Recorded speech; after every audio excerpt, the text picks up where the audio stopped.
When a new guy starts working in the same place as OP and his girlfriend, their relationship is put to the test when he puts the moves on OP's partner. Being the ladies' man that he is, it doesn't take him very long to get what he wants. But what will OP do about it? To find out how this story ends, get yourself a coffee and grab a bowl of popcorn so we can get into it. I'm a quiet guy, but I know how to have fun and make people laugh, and I can make friends fairly easily. I'm not confrontational, but what I lack in terms of assertiveness, I feel like I've made up for by getting pretty big as I work out quite a lot.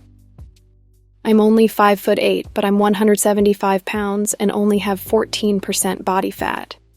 Ever since I got this physique, I haven't needed to assert myself in a super dominant way, so people just respect me for the most part, at least until this one D-bag got hired at my job.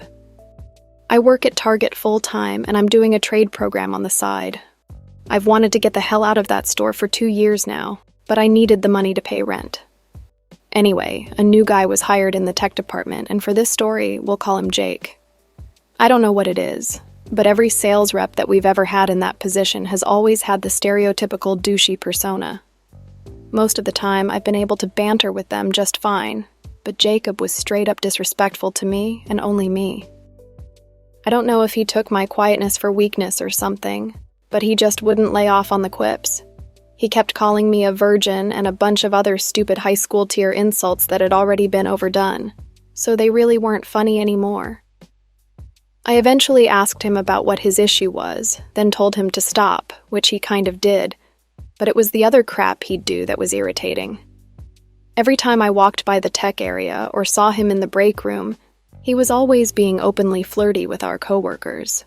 Some of the girls in the clothes section would come over and talk to him a lot, so he was getting all the female attention by his second week on the job, which was absurd to me. I wasn't necessarily jealous because I had a girlfriend, but I was baffled that they couldn't see this guy for the scumbag he was. He came across like he had no self-control when it came to women.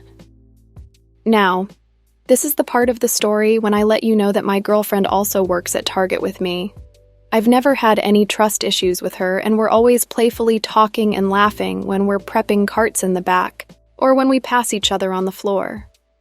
But one day, I was doing a standard batch, and I saw her at the tech counter with Jake, and it struck a nerve in me because she was laughing a lot and twirling her hair with her fingers, something she often does when she's nervous. I know that I shouldn't overthink too much, but generally, when your gut's telling you something, you should listen. With this dude being a total man whore and my girlfriend laughing and showing those signals, I knew that something wasn't right. This went on for a few weeks, and it started to affect how I acted around her at work. I felt rigid and out of whack, and I couldn't focus or laugh at the things I normally would. She was definitely picking up on it too because she started asking me what was wrong.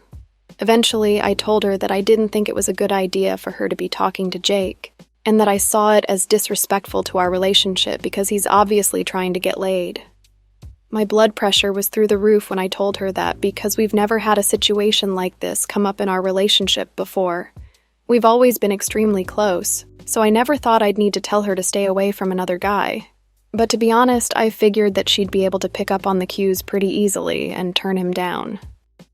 She paused for a second and then responded in a way that I thought was a bit suspect and overcompensating. She was like, "Baby, no. I love you so much. He means nothing to me." Personally, I feel like it would have been more sincere if she just told me flat out, "Okay, I'm sorry." After we had that talk, I did notice that she stopped talking to him, but I was still slightly on edge because I knew that this guy was trying to get lucky with my girlfriend. I did start to feel a little relieved, though, but the seed of fear was already planted in my head. This fear had me alternating between being motivated to strengthen my bond with my girlfriend, or caging up in a paranoid way. I did my best to keep things positive, and for the most part, things felt like they were returning back to how they were before, which I felt good about. One day, though, I got home from work and she wasn't there. She usually gets back around an hour before me, and if she goes anywhere, she tells me. I shot her a text asking where she was, but she didn't respond. Then I gave her a call an hour later, but she didn't pick up. At that point, it was 6:30 in the afternoon and dark outside, so I started to think about all the worst possibilities. I was worried sick. Finally, though, she texted me, but what she sent me was a video. I don't want to describe what I saw in too much detail because it disgusts me to even think about, but in the thumbnail, I saw a white tile floor and strands of dark brown hair in the bottom left corner. I was breathing heavy, staring at the message, and eventually I clicked on it. What I saw was Jake laughing at the camera, taking a hit of a joint. He then flipped the camera to show my girlfriend on her knees with no shirt or bra on. She was on her knees, serving him enthusiastically. I'll never forget the noises I heard. It felt like my peripheries just went black. I turned off my phone, chucked it, and started pacing until I finally grabbed a moving box and packed all of her stuff into it. I drove to her parents' house and dropped it off, then sent her dad the video saying that I'll no longer be seeing her.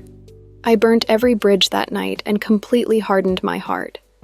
Since then, I've not been able to trust anyone except family and one very close friend. I don't think I'll ever talk to any other girl again because I genuinely thought I could trust this one. I will never be the same. The way OP told this story made it seem like Jake was out to destroy him from day one. It's almost hard to believe that this person would go so far as to send OP the video of his girlfriend pleasuring him. But to be honest, I heard all sorts of crazy stories when I worked in retail. Like always, you should be cautious of that new guy or girl who enters your partner's life because you never know what their intentions are.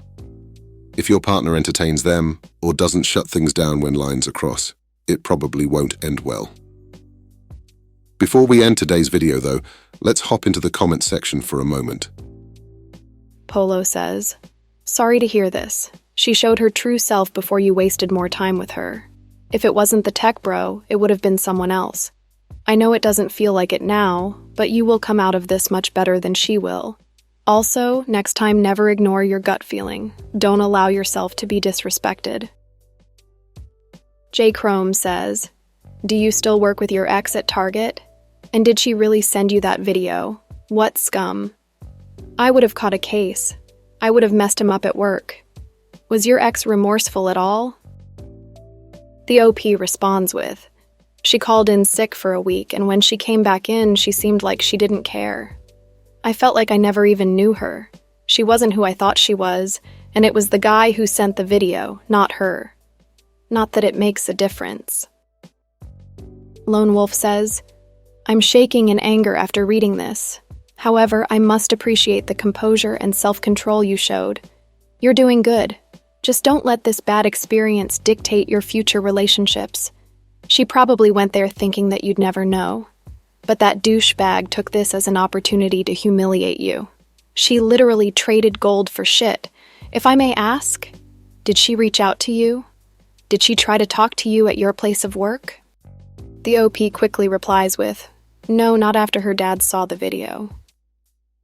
This just goes to show that even when your partner is telling you how much they love you, you should always pay more attention to their actions.